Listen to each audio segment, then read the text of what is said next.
Good evening, everyone. This is LG2, and I'm going to be talking about my Righteous Fire Shocker. Alright, so first things first, let's take a look at the gear that you're going to need. 2 essential items. You need a Carcass Jack. Absolutely. More damage, more area, gotta have it. 5 links, also a necessity. So my 5 links a little bit different than most Righteous Fire builds you're going to see. I use a cast on melee kill setup, so I use Cyclone, cast on melee kill, life gain on hit, absolutely essential. Culling Strike and Discharge. So why do I use Culling Strike? Well, if you're running a Righteous Fire build, the chances are Righteous Fire is going to get a lot of the melee kills. So in order to ensure that I absolutely cast on melee kill, I need to make sure that that Cyclone gets the last hit. So the next step is, how does Discharge work? What do I do with that? Well, you pop Enduring Cry when you're in a big pack, you spin in, as soon as something dies, done. Easy, right? Alright. Next links. Life Leech, Spell Echo, Blood Magic, and Flame Surge. So, single target cast on melee kill, obviously not going to work very well.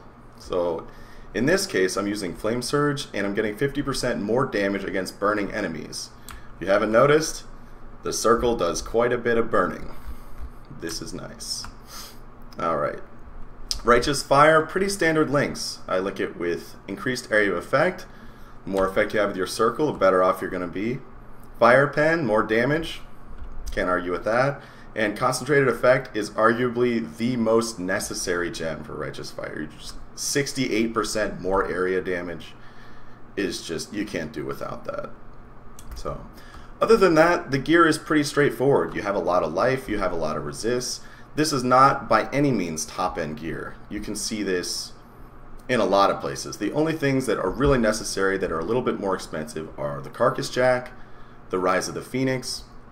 Yeah, the Rise of the Phoenix is corrupted, minus 18 physical damage taken from attacks. That's nice. Is it necessary?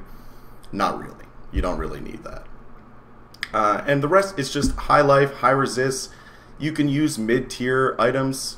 In some cases, look at this ring. I mean, this is low-tier item. So it's really not the most expensive build you're ever going to see. And in my opinion, it does quite a bit of damage. Also, when you're using Discharge, a lot of people say, oh man, I can't use Discharge. I'm going to get one-shot. I'm going to get wrecked. I'm going to one-shot myself on a Reflect pack. I'm done. Well, if you're using Endurance Charges, you're doing fire damage. And if you have 87% fire resist on top of a Ruby Flask most of the time, it's just not going to be a problem. It works very smoothly in that way. If I did have a 6 link, this 6th socket right here would be Elemental Proliferation. So what I'm doing here is Enduring Cry, spin in, Discharge. As soon as one target's burning, everything's burning. I get a huge amount of damage from that, and especially because all of my passives are burning damage. I don't have a ton of burning damage, but it's definitely enough to make a significant difference. Alright, so let's hop in somewhere, give it a shot. Alright, let's try out Mudgeyser. Sorry guys, I don't actually have a ton of high level maps. RNG is not being very favorable to me, but we'll do with what we got. Alright, make sure you have your auras up. Also, never weapon swap. If you weapon swap, you're going to lose your auras and you are going to be burning yourself for a lot. That's happened to me a couple times and it is absolutely frightening. Alright, so let's get our Righteous Fire up here. And as I said, Endurance Charges. Boom. It's that easy, guys. I was down and out for a little while. Beyond was getting to me. It was rough. My builds weren't working. I was getting one shot of my Wander. Guys, if you want an easy build that's not too pricey, this build is fun. It's easy, and honestly, if you really wanted to, you can just stand there. Alright? If you have any questions, please feel free. Come by twitch.tv/AOETV.